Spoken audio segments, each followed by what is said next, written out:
How did you do family devotions when your kids were real little? A couple of things.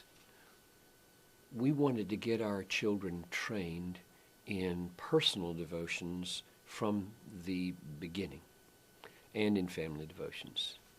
So from the family standpoint, there would always be a time. It was at the breakfast table in those early days, at the breakfast table. So you have a child who is now rested, at least this is the way it worked for our boys, and Talitha. They were rested and they had a full tummy now. So they're relatively happy.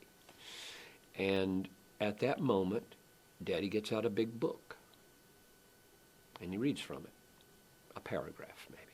This little child doesn't understand anything I'm saying. He's 6 months old, or 9 months, or a year. Doesn't understand anything I'm saying, but he's learning big time what's going on here. He's watching Daddy take leadership. He's noticing a book.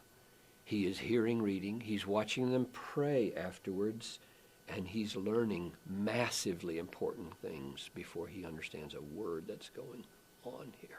So he's included in family devotions.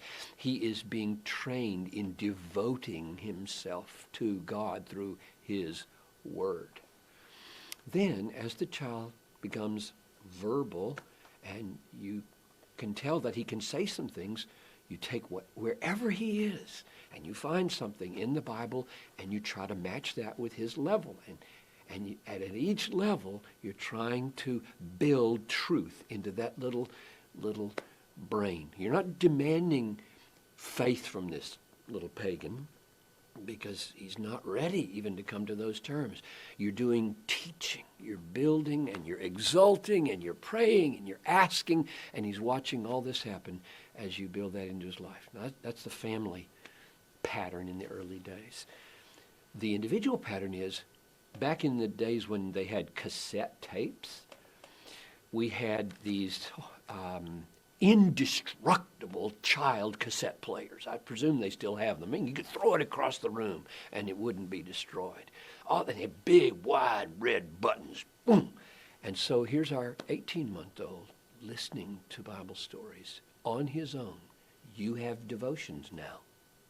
This is your time. You take your big machine over there, you push your red button, and you listen to your story, and then you say, "Thank you, Jesus."